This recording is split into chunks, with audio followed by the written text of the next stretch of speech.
வாய்ஜபாயிட்ட ஒருத்தன் போனா, ஒரு ஊழியக்காரன் போனா, அப்ப கேட்டா, நீங்க ஏன் கிறிஸ்தவர்களுக்கு எதிராக முஸ்லீமுக்கு எதிராக நீங்க எல்லாம் இந்த மாதிரி எல்லாம் தப்பு பண்றீங்க அப்படின்னு கேட்டதுக்கு, ஏன் உங்க இயக்கங்கள் RSS இயக்கங்கள்லாம் பல முனைகள்ல உங்க முகத்தை பார்க்கும்போது கொடூரமா இருக்கு அப்படின்னு சொன்னவனு, நாங்க இன்ன வரைக்கும் ஒரு கிறிஸ்தவன் உண்மையான கிறிஸ்தவனை பார்க்கல, ஒரு சீசனை பார்க்கல, இல்லைன்னா இந்திய தேசம் மாறி இருக்கும்.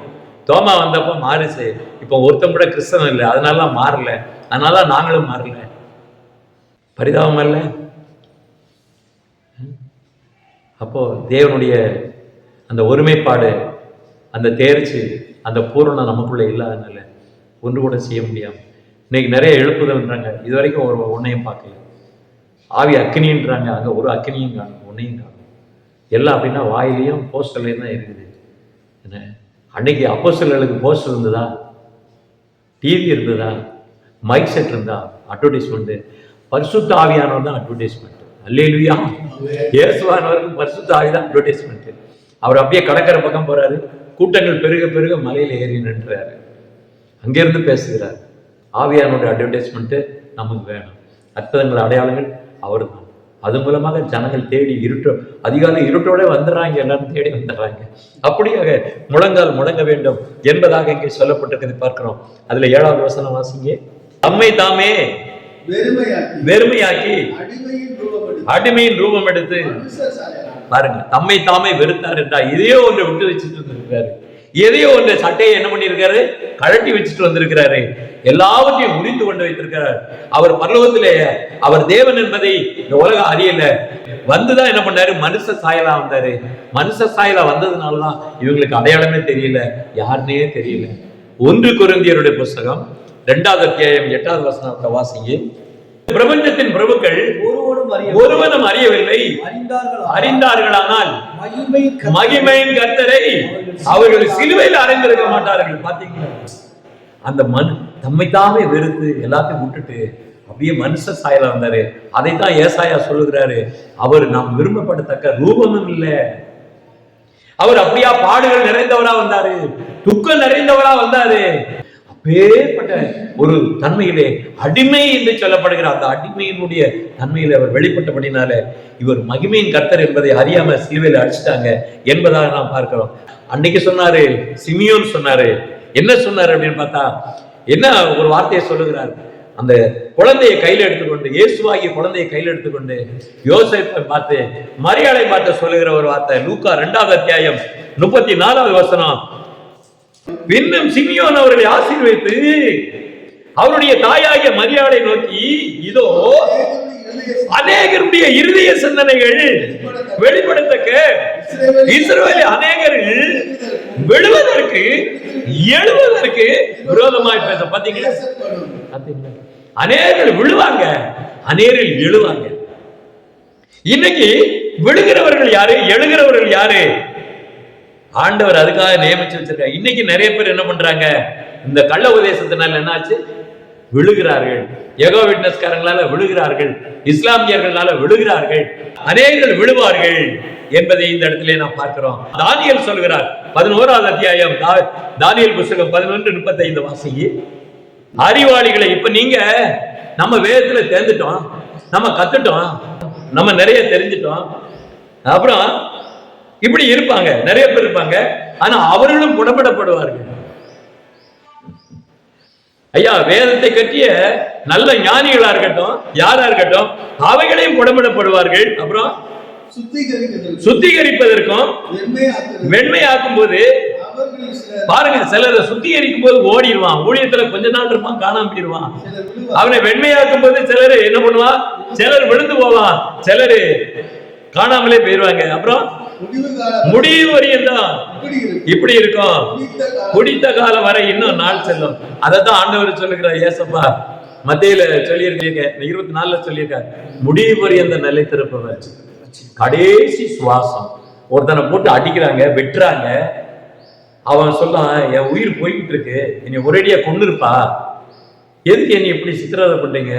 இயேசுதான் ஆண்டவர், यीशु मसीह वो मेरा परमेश्वर है, उसका मान तो मेरे को मारेगा, मेरे को इतना मारेगा, कुछ फायदा नहीं है, मेरे को एकदम जान से मार डालो, हम उसको विश्वास हम नहीं छोड़ेंगे அப்படின்னு சொல்லி டிவில பேசுறான்.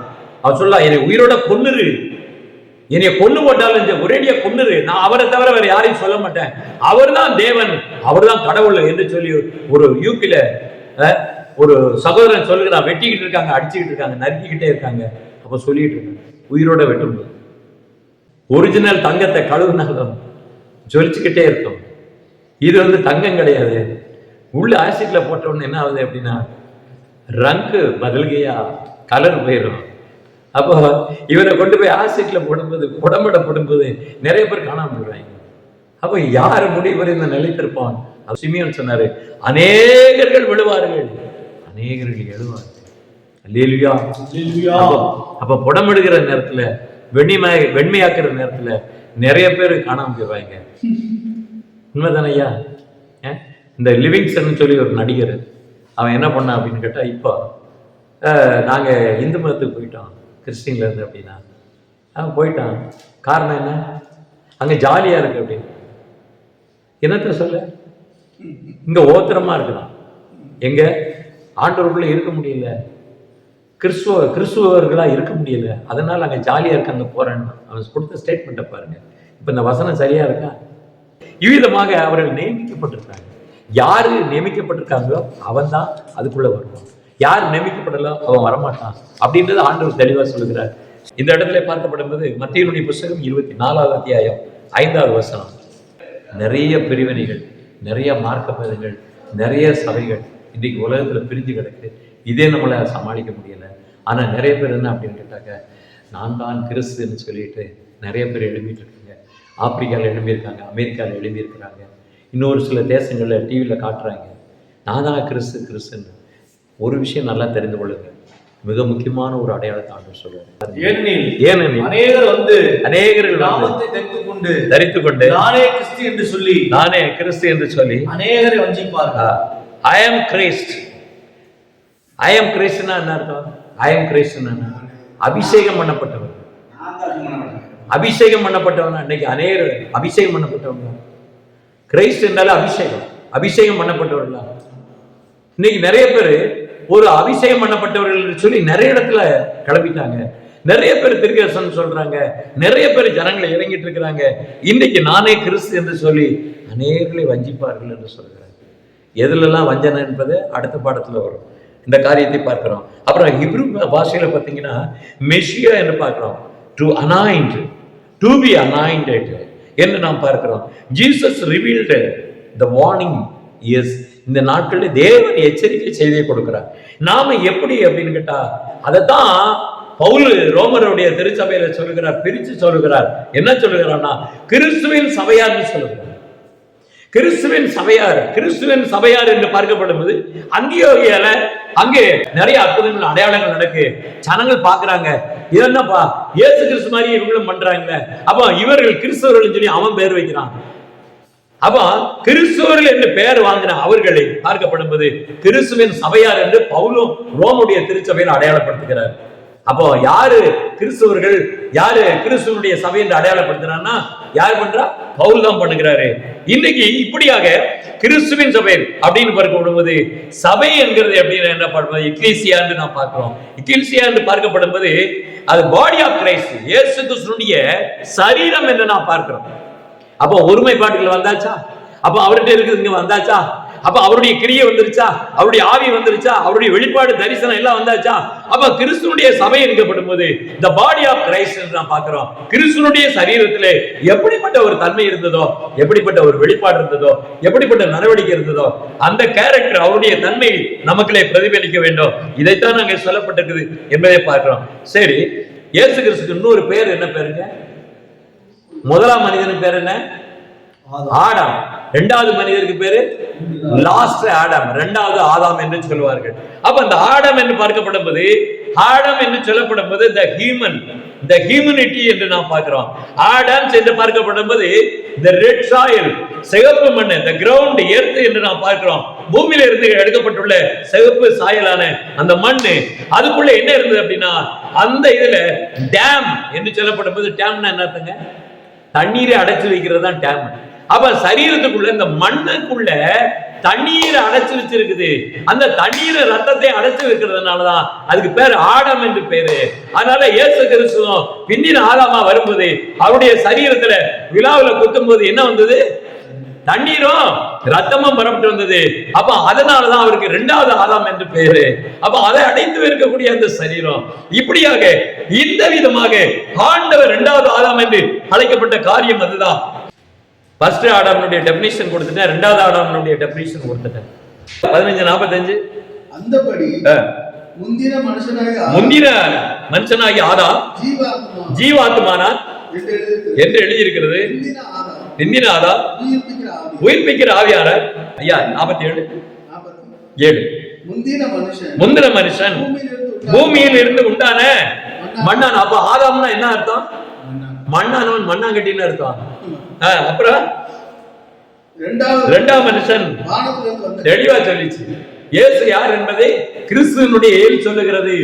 வானத்தில் இருந்து வந்த கர்த்தர் தான் கிறிஸ்து. அவர் தான் அதான் கிறிஸ்துவினுடைய ஏலை வெளிப்படுத்துகிறார். யார் வெளிப்படுத்துகிறாரு? ஆவியானவர் வெளிப்படுத்துகிறார். அல்லேலூயா. அப்ப கிறிஸ்துவனுடைய ஏலினுடைய கடைசி பாகத்துக்குள்ள வரீங்க. இதைத்தான் சொல்லப்பட்டிருக்கிறது. என்ன சொல்லப்பட்டிருக்கா? யோவானுடைய புத்தகத்துல 1வது அத்தியாயம் 29வது வசனத்தை நாம் வாசிக்கிறோம். மறுநாளிலே யோவான் இயேசு தன்னிடத்தில் வர கண்டு, இதோ உலகத்தின் பாவத்தை சுமந்து தீர்க்கிற தேவாட்டுக்குட்டி என்று சொல்லுகிறார். அப்போ அவர் சொல்லுகிறார், ரத்தம் சிந்துதல் இல்லாமல் பாவ மன்னிப்பில்லை என்று ஏற்கனவே சொல்லப்பட்ட என்கிற சட்டத்தின்படியாக, இறை சட்டத்தின்படியாக இயேசுவானவர் எப்படி வருகிறார் என்றால், அங்கே தேவாட்டுக்குட்டியாக ஒரு மனுஷனாக அங்கே நடந்து வருகிறதை பார்க்கிறோம். அதைத்தான் சொல்லப்பட்டிருக்கு, ஏகோஷ்வா ஏகோஷ்வா. அதைத்தான் யாவே என்கிற, யாவே என்று சொல்லப்படுகிற அதனுடைய அர்த்தம் என்ன அப்படின்னா ஏகோ சிவா, ஏகோ சிவா. இந்த வார்த்தையை தான் அங்கே எழுதப்பட்டிருக்குது. அந்த எகோஷ்வா என்கிற அந்த யாவே என்று சொல்லப்பட்ட எகோஷ்வானா சால்வேஷன், தி சேவியர் என்ற அர்த்தம். அவர் தான் அங்கே வருகிறார்.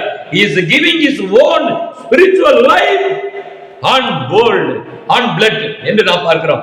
அவருடைய தேவன் அந்த யாவே, அந்த யெகோவா என்று சொல்லப்படுகிற அந்த இரட்சகர் பூமியிலே தான் ஆவிக்குரிய வாழ்க்கையிலே பூமியில வந்து என்ன பண்ணுகிறார் என்று பார்க்கப்படுவது, தன்னுடைய ரத்தத்தை சிந்துகிறார். ஏன் அப்படின்னா பரிசுத்த ரத்தம் இல்லாம பரிசுத்தப்பட முடியாது. பரிசுத்த ரத்தம் எங்க இருக்கும் அப்படின்னா பரிசுத்தராய் இருக்கிற அவரிடத்துல இருந்து அந்த ரத்தம் வரும். அப்ப அவர் தான் பூமிக்கு வரணும். அப்ப அவருடைய ரத்தத்தினாலே மீட்பு உண்டாயிருக்குது. எப்படி அப்படின்னா அவருடைய ரத்தத்துல தான் பரிசுத்த ரத்தம் இருக்குது. அப்ப பூமியில சத்தப்படுகிற இந்த ரத்தம் மிருகத்தினுடைய ரத்தம்.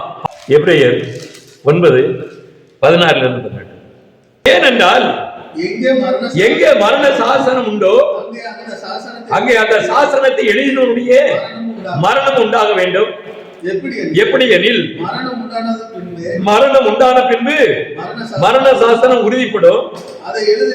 அதன் எழுதினவன் உயிரோடு இருக்கையில் அதுக்கு பலன் இல்லை. அந்தபடி முதலாம் உடன்படிக்கை ரத்தம் இல்லாமல் பிரதிஷ்டை பண்ணப்படவில்லை. ஆடு மாடை பலியிட்டார்கள், புறாவை பலியிட்டாங்க.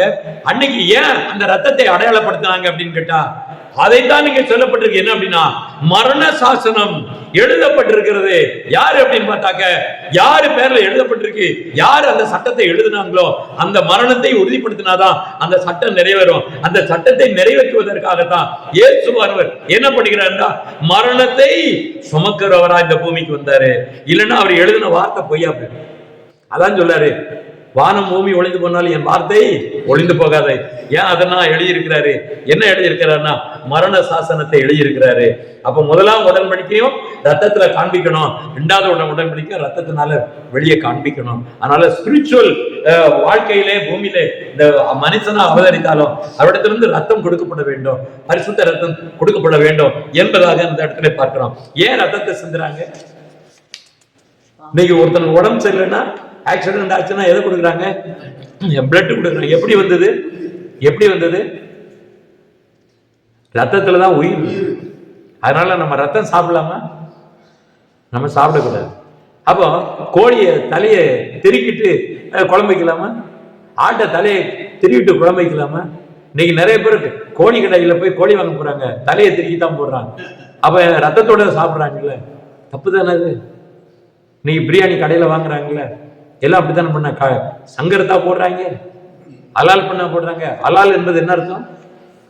ஹல்லேலூயானுடைய சுருக்கம் தான் அலால். அப்போ இப்படியாக என்ன அப்படின்னு கேட்டா, இந்த மரண சாசனத்தை உறுதிப்படுத்துவதற்காக, அவருடைய வார்த்தையை நிறைவேற்றுவதற்காக இந்த பூமியில அவர் வருகிறார். இதைத்தான் உலகத்துடைய எல்லா வேதமும் என்ன செய்யறது அப்படின்னா, உலகத்துடைய எல்லா கடவுள்களுடைய வேள்விகளும் என்ன அப்படின்னா பலி செலுத்துகிற காரியத்தை செய்யறாங்க. ரத்தத்தை சிந்தனைன்றது பைபிள் தான் சொல்லுச்சு. இதுல இருந்து தான் என்ன பண்ணாங்க, அவங்களும் செய்ய ஆரம்பிச்சாங்க என்பதை நான் பார்க்கிறோம். அப்போ இப்படிப்பட்ட அந்த தெய்வத்துக்கு அவரை இந்த உலகத்துல இந்த பெந்தேகோஸ்து நாளில் தேவாவினால் நிரப்பப்பட்ட அப்போஸ்தலர்கள் என்ன சொல்றாங்க அப்படின்னு பார்க்கப்படும்போது, அப்போஸ்தலர் 2:36 வாசிங்க.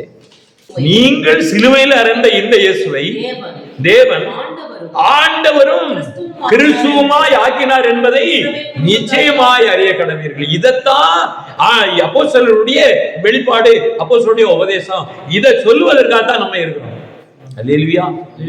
அதை சொல்லுவதற்கு நாம இந்த நாட்களில் தயாரானாலும் அதுக்கு தேவையான ஒரு பவுண்டேஷன் நமக்கு வேணும். அதுக்குள்ள பலன் வேண்டும், ஒரு ஆவியினுடைய ஒருமைப்பாடு வேண்டும், அவரோட இருக்கிற ஒரு இணைகிற, அவரோட நடக்கிற, இயேசுவோட நடந்த ஆண்டவரோட நடக்கிற அப்படிப்பட்ட ஒரு அனுபவம் நமக்கு வேண்டும். அவரோட பேசுகிற, உறவாடுகிற ஒரு தன்மை வேண்டும். ஏனோக்கு 300 வருஷம் ஆண்டவரோட நடந்தான். ஒவ்வொரு நாளும் ஆண்டோடைய வார்த்தையை கேட்டான். ஒவ்வொரு நாட்கள் அந்த வார்த்தையினால அவன் பரிசுத்தமானான். ஒவ்வொரு நாட்களும் அவரோட நடந்து போன அப்படின்னாலே கடைசியில் என்ன ஆச்சு அப்படின்னா, ஆண்டவரே நான் இன்னைக்கு வீட்டுக்கு போக மாட்டேன், அம்மா கூட வருவேன்னா கடைசியில் வாப்பான்னு கூட்டிட்டு போயிட்டாரு. அப்ப ஆண்டவரோட போறதற்கு தேவனுடைய வார்த்தைகள், ஆண்டவருடைய உறவு வேண்டும். அந்த உறவோட இருந்தா தான் ஆண்டவரோட போக முடியும். அதுக்கு தான் ஆவியினுடைய ஒருமைப்பாடு வேண்டும், ஆவியினுடைய ஐக்கியம் வேண்டும். அதைத்தான் நாங்க சொல்லுகிறதை பார்க்கிறோம். ஆண்டவர் கிறிஸ்துவும் அவர்தான், அவரா என்பதை நிச்சயமாக அறிய கடவீர்கள் என்று சொல்லப்பட்டிருக்கிறது. இப்படிப்பட்ட ஒரு விசுவாசம், இப்படிப்பட்ட ஒரு காரியம் நமக்குள்ள இருந்தா மட்டும்தான் நம்ம ரட்சிக்கப்பட முடியும். ரோமர் 10:10 வாசிங்க. நீதி உண்டாக இதுல விசுவாசிக்கப்படும். அப்ப நம்ம என்ன செய்யணும்? நம்ம ரட்சிப்பு உண்டாகுவதற்காக அப்போஸ்தலர்களும் மற்ற உலகத்தில் உள்ள ஜனங்களும் இயேசுவை அறிவித்தது போல இன்னைக்கு சபையில இருக்கிறவங்க 10 வருஷமா சபையில இருப்பான், 20 வருஷமா இருப்பான், ஒரு பிரயோஜனம் கிடையாது. அவன் 3 வருஷம் இருந்தாங்க, 4 வருஷம் இருந்தாங்க. வெளியில போய் ஊழியம் பண்ணணும்ல, வெளியில போய் ஆத்மாக்களை கூட்டிட்டு வரணும்ல. ஒரு விசுவாசி அப்போ அவன்கிட்ட என்ன இல்லை? ரட்சிப்பு இல்ல, அவன் விசுவாசம் சரியா இல்ல.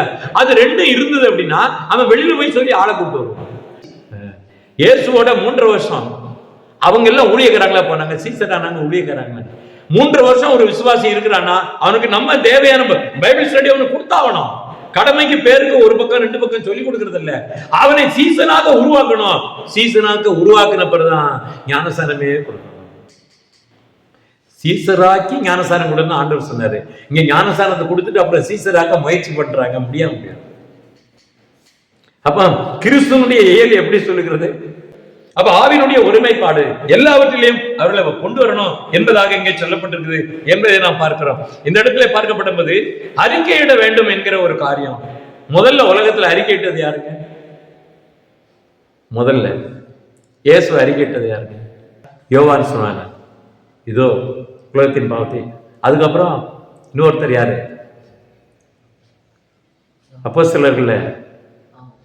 அப்போஸ்தலர்களை விட்டுருங்க, வெளியில் உள்ளவங்களை சொல்லுங்க. முதல்ல இயேசுவை அறிவிக்கிவிட்ட வெளியில் உள்ளவங்க புறஜாதியில சமாரிய ஸ்திரீ, சமாரிட்டன் பீப்புள்ஸ். சமாரிய ஸ்திரீக்கு மேசியா என்பவர் வருவார் அப்படின்னு. அப்ப என்ன அர்த்தம்? இங்க இருக்கக்கூடிய தோரா பைபிள், இங்க இருக்கக்கூடிய வேதாகமம் சமாரியர்கள்ட்ட இருந்தது. சமாரியர்கள்ட்ட அந்த வொர்ஷிப் இருந்தது. அந்த சமாரியர்களுக்கு எல்லாமே தெரியும். இவங்களுக்கு என்ன ஞானம் இருக்கோ, என்ன அறிவு இருக்கோ அது அவங்களுக்கு இருந்தது. இவங்களை விட பயபக்தி எங்க இருந்தது. ஆனபடினால்தான் ஆண்டவர் எந்த சொந்த ஜனத்துல வந்தாங்களோ அவங்க ரிஜெக்ட் பண்றாங்க. அதனாலதான் சமாரிய ஸ்திரீட்ட தன்னை குறித்து அறிமுகப்படுத்துகிறாரு. சமாரிய ஸ்திரீ எல்லாத்துக்கும் போய் சொல்ல, இவரு கிறிஸ்துதானா வந்து பாரு அப்படின்றாரு. அப்போ புறஜாதிகள் அதிகமாக அறிவிப்பாங்க, அதிகமாக சேருவாங்க. தன் சனம் தள்ளி விட்டாங்க. ஆண்டவர் எப்படியெல்லாம் சொல்றார்? சிலுவையில் இருந்த கள்ளன் சொல்றான், ஆண்டவரே உடைய ராஜ்யத்தில் நினைத்துறாரு. பார்த்தீங்களா? வெளியில் உள்ளவங்களாம் பாருங்க, அதிகமாக அறிந்து கொள்ள ஆண்டவர் வெளியில் உள்ளவங்களுக்கு ஆண்டவர் சொல்லுகிறார்.